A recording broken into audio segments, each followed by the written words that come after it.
Bonjour à toutes et à tous, j'espère que vous allez bien, j'espère que vous avez bien démarré cette semaine et surtout j'espère que vous vous portez bien aujourd'hui. Alors la capsule que j'ai envie de faire aujourd'hui, je ne connais pas encore le titre, peut-être que l'inspiration me viendra avec le partage que je fais avec vous. C'est en lien avec un beau texte que j'ai trouvé sur Instagram et que spontanément j'ai décidé de partager à des personnes. J'ai fait vraiment je me suis dit, ben, je l'envoie vraiment à des personnes. C'était un très très beau texte en disant à la personne qu'elle était belle, qu'elle était unique, qu'elle avait de la valeur, etc. C'était vraiment des très très beaux mots. Et donc j'ai envoyé ça hier soir et puis je l'ai envoyé à des femmes, je l'ai envoyé à des hommes. Il y a vraiment sans distinction de genre. Et donc j'ai eu des feedbacks ce matin. Donc il y a des personnes qui m'ont répondu, beaucoup de personnes qui m'ont mis des cœurs et tout ça. Donc hyper sympa. Et surtout aussi beaucoup de retours de femmes qui me disaient merci beaucoup, ça me fait du bien, j'avais besoin de l'entendre. Ou des personnes qui me disent bah, merci beaucoup, pour moi c'est très compliqué d'accueillir les compliments. Donc je réalise que beaucoup de femmes effectivement euh, ont ce fameux syndrome de l'imposteur. Et puis, le retour que j'ai fait, c'est que euh, si je te l'envoie, en fait, si tu me dis que ce cadeau, il est magnifique et que ce texte, il est magnifique, que ces mots sont magnifiques et que c'est très compliqué pour toi de le recevoir, et ben en fait, prends ça vraiment comme un cadeau, en fait. Parce que d'un point de vue énergétique, si moi je te fais un feedback positif, si je le ressens vraiment au plus profond de mon cœur, c'est que ce cadeau c'est que je le pense vraiment. Les gens qui me connaissent vraiment, ils savent que, comment dire, je vais pas dire que j'ai des feedbacks, je donne pas des feedbacks, je suis radine, égoïste par rapport au feedback, mais c'est vrai que moi je suis quelqu'un, même si j'ai des facilités aujourd'hui maintenant pour communiquer, mais je suis quand même un petit peu antisociale en fait. C'est-à-dire que je trouve que la vie elle est courte, j'ai pas envie de passer mon temps, je n'aime pas perdre mon temps avec des personnes qui sont pas dans les mêmes énergies que moi, qui ne nourrissent pas les mêmes valeurs que moi. Pour moi c'est vraiment du temps perdu. Donc je prends vraiment le temps de passer du temps vraiment physique ou de répondre ou de parler ou d'envoyer avec des messages avec des personnes qui vraiment, je sens que ce sont des belles personnes, ce sont vraiment des belles âmes et d'une manière ou d'une autre qui me nourrissent aussi parce que je crois qu'aussi qu'il n'y a pas de hasard dans la vie et quand il y a des rencontres comme ça, si on maintient certains amis, certaines personnes de notre environnement, c'est pour quelque chose à apprendre, soit pour apprendre quelque chose de désagréable, soit pour apprendre quelque chose au travers d'une expérience désagréable, soit pour apprendre quelque chose d'une expérience à travers une expérience agréable. Donc bah, les désagréables, bah, j'apprends, je grandis et après cette personne, ciao amigo, au revoir et merci beaucoup pour tout ce que tu m'as apporté. Et puis pour les personnes agréables parce qu'elles viennent, on a besoin une fois encore, j'ai fait une story hier, en effet, les relations sociales sont hyper importantes. L'être humain n'est pas fait pour être seul, on a besoin d'être dans les échanges et donc, autant que faire se peut, être dans des échanges avec des personnes bah, qui nous font du bien, en fait. Donc voilà, c'est ce que je voulais dire. Et donc, ces personnes, donc, en gros, quand une personne te fait un cadeau, quand ton enfant te fait un cadeau, accueille ce cadeau parce que d'une manière ou d'une autre, si c'est très compliqué pour toi d'accueillir ce compliment, si tu rejettes en fait ce compliment en disant non mais non c'est bon, faut pas exagérer, nanani, nanana, bah, ça veut dire que d'une manière ou d'une autre tu rejettes ce cadeau et si tu refais ça en fait, ça vient une fois encore entacher l'estime que tu as envers toi-même, l'amour que tu as pour toi-même, la confiance que tu as envers toi-même. Donc prends ce cadeau et accueille ce cadeau. Et si tu accueilles ce cadeau, bah, ça veut dire que, bah, surtout pour les femmes qui ont des enfants, bah, tu apprends aussi d'une manière ou d'une autre à tes enfants aussi à accueillir les compliments et ne pas accueillir que les critiques qui sont négatives. Je sais que c'est hyper compliqué et je sais que c'est un gros travail parce que en effet, moi, pendant très très longtemps, ça a été hyper compliqué d'accueillir les compliments. C'est pas quelque chose que j'ai appris. Donc, sois bienveillant envers toi-même si c'est compliqué pour toi d'accueillir les compliments, parce que c'est certainement d'une manière ou d'une autre, c'est quelque chose quand tu étais petit qu'on t'a pas appris à faire. Peut-être qu'on t'a appris à travailler dans la souffrance, on t'a appris à être fort, on t'a appris à faire fort, on t'a appris, comment dire, tu n'as peut-être entendu que des feedbacks qui étaient négatifs, peut-être des feedbacks qui étaient durs. Et je suis certainement, et là, une fois encore, ce n'est pas pour blâmer nos parents ou les parents, parce que eux, ce qu'ils ont fait, c'est ils ont certainement répété une éducation qu'ils ont appris. Ils ont fait avec les moyens et les compétences qu'ils avaient à ce moment-là. Ils ne savaient pas qu'à ce moment-là, que quand on est... certains mots MAUX, MOTS, pardon, peuvent créer des mots MAUX, peuvent créer des blessures chez l'enfant, des blessures de trahison, des blessures de rejet, d'humiliation, d'injustice, etc., etc.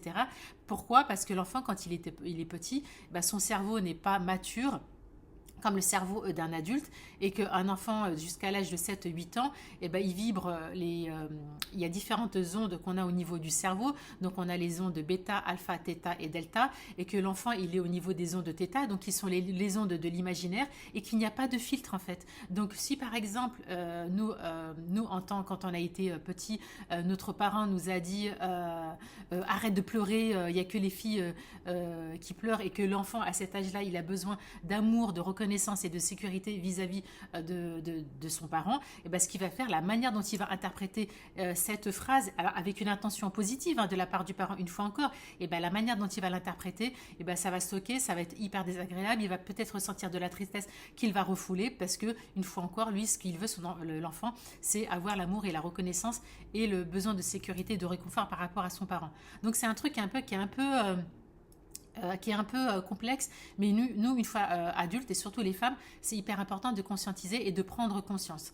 Donc, pour l'amour du ciel et pour le bien-être de l'humanité, toi la femme qui regarde certainement cette vidéo, je t'invite, d'accord, à accueillir ce compliment, et dis-toi que si la personne elle te fait un compliment, c'est un cadeau, et accepte-le, embrasse-le, écris-le sur un papier et nourris-toi de ce cadeau, et tu verras que au début c'est compliqué, mais au fur et à mesure de le faire, tu verras, ça sera beaucoup plus facile.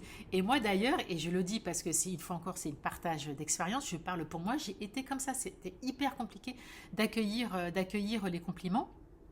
Et maintenant, je les accueille. Et maintenant, même moi, je m'auto-complimente. Alors, bien évidemment, ça dépend de notre état émotionnel du moment. On n'est pas des robots, on est des êtres humains. Parfois, quand je suis dans des good vibes et que je fais un truc extraordinaire, je me dis « Oh purée Khadija, t'es trop forte, t'es au taquet, t'as assuré, bravo, bravo, bravo ».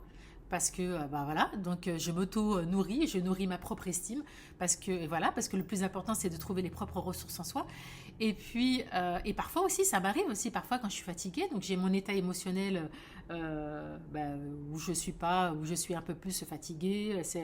Parfois, par exemple, je fais un repas, je l'ai fait vite fait, mais je l'ai vraiment fait avec amour, tu vois. Et je me surprends parfois à dire ouais bon, et je dis parfois à Arnaud et Adil, bon, je vous ai fait un truc rapide, hein, soyez pas, je vous garantis pas que ça soit hyper bon. Et tout de suite, ils me reprennent en disant non mais t'exagères, c'est super bon. Et je me dis ah oui c'est vrai, t'as raison, non c'est vrai. Ce repas, je l'ai vraiment fait avec beaucoup de plaisir et d'amour, et c'est vrai, et donc je me reprends. Donc, prenez bien soin de vous, c'est hyper important d'accueillir les compliments, accueillez les cadeaux, même si c'est compliqué. Et le plus important, ne restez pas, surtout, et ça c'est un truc dont je m'étais rendu compte pendant la certification de coach. Très souvent, on nous dit, et encore c'était un exercice, il fallait travailler sur nos croyances limitantes. Quand tu travailles sur des croyances limitantes, du coup, ça te permet aussi du nouveau coaché, lui de travailler, d'accompagner un coach. Mais pour moi, je crois que tout ce travail qu'on fait, en fait, et même c'est la souffrance aussi, elle est là pour nous dire, même si c'est compliqué, on souffre, et dis-toi que la souffrance c'est un cadeau que te fait ton corps. Donc quand tu souffres, quand tu es dans la douleur, dis merci à ton corps, et dis merci à ton âme, parce que c'est quand même un cadeau qu'elle te fait, de te dire là il y a quelque chose qui ne va pas, il y a quelque chose qui ne va plus chez toi, il y a quelque chose qu'il faut faire. Donc ça c'est un cadeau, c'est pas, je sais que c'est assez paradoxal, mais c'est un cadeau qui t'est fait. Quand on fait tout ce travail de développement personnel, d'accord, et qu'on traverse différents mots MAUX, des burn-out, des dépressions, et ça peut être ça peut passer par la nourriture, enfin bref, tout ce type de mots MAUX. Donc, tout ce travail de prise de conscience, on dit dans le coaching que quand vous faites des prises de conscience, plus de la moitié du travail est fait, d'accord. Mais après, si tu te rends compte que ce qui te fait souffrir, ce qui te met dans le mal est en lien, et ça c'est très important, je crois que c'est le plus important de la vidéo, on va dire. Si ce qui te fait dans le mal aujourd'hui est en lien avec une blessure qui est en lien avec ton enfance, une blessure qui est en lien avec une expérience désagréable que tu as eue avec un parent ou une personne, par exemple un parent, s'il te plaît, je t'en conjure, tu en prends conscience, d'accord? Donc, ok, tu prends conscience de ça et tu passes à autre chose. Tu dis, ah ok, d'accord, j'ai pris conscience, donc ça vient ça. Maintenant, qu'est-ce que je mets en place pour sortir de ça, d'accord? Il ne faut surtout pas se dire, ah, blâmer ses parents s'ils ont fait ci, rester, tu vas nourrir des sentiments d'amertume, d'aigreur, de culpabilité envers cette personne, parce que si tu fais ça, ça veut dire que tu te reconnectes une fois encore d'un point de vue énergétique à ce souvenir, tu te reconnectes une fois encore à cette expérience, et ça veut dire que cette expérience qui t'a créé de la tristesse, toi, quand tu étais petit, t'as nourri de la tristesse à ce moment-là, ça veut dire que, on top of that, en plus de ça, de la tristesse qui est enregistrée dans ton subconscient, dans ton inconscient, tu viens rajouter de l'aigreur, de l'amertume, un sentiment de culpabilité. Donc, une fois encore, tu viens créer une nouvelle émotion, parce que les émotions, c'est quand même une énergie, donc une nouvelle énergie désagréable, d'accord, avec cette expérience. Donc ça veut dire que tu viens de nouveau te reconnecter à ton passé, chose dont tu n'as pas besoin aujourd'hui. Aujourd'hui, ce dont tu as besoin, c'est d'être maintenant et d'avancer. Donc le truc, c'est moi aussi, c'est ce que je fais. Donc parfois, j'expérimente encore, parce qu'on n'a pas fini de grandir, les amis, jusqu'à ce qu'on quitte cette planète Terre. Des expériences qui viennent à moi, d'accord, pour que j'apprenne quelque chose, et je me dis, ah d'accord, et j'observe mes réactions, j'observe mes comportements, et je me dis, ah d'accord, c'est en lien à ça. Et après, une fois que j'ai compris c'est en lien à ça, je comprends que c'est une expérience, et qu'est-ce que je fais de ça? Qu'est-ce que je dois apprendre de cette expérience? Et qu'est-ce qui doit ressortir de beau de cette expérience, et que je ne dois pas répéter pour grandir?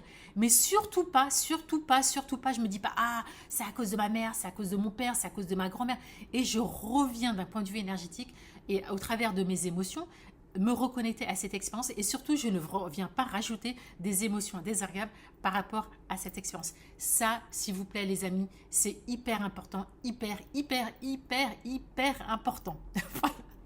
Donc, c'était tout, c'est ce que j'avais envie de partager avec vous. Donc, mes très chers amis, toi qui regardes cette vidéo, toi qui écoutes ce podcast, écoute, je te souhaite d'accueillir les feedbacks positifs, et de les accueillir, et autant que faire se peut, si tu peux en faire déjà de toi-même, par toi-même et pour toi-même, d'accord, ça serait encore le plus, mais fais les choses étape par étape, d'accord. Je te souhaite de prendre bien soin de toi. Une fois encore, je te dis que tu es une personne magnifique, que tu as bravo si tu es en train de grandir, de travailler sur ton propre développement personnel. Je te souhaite de prendre bien soin de toi, pardon. Et je me souhaite aussi, moi aussi, de prendre bien soin de moi. Je t'envoie plein d'amour et de lumière. Et je te dis à très bientôt. Busa Kibira. Mouah.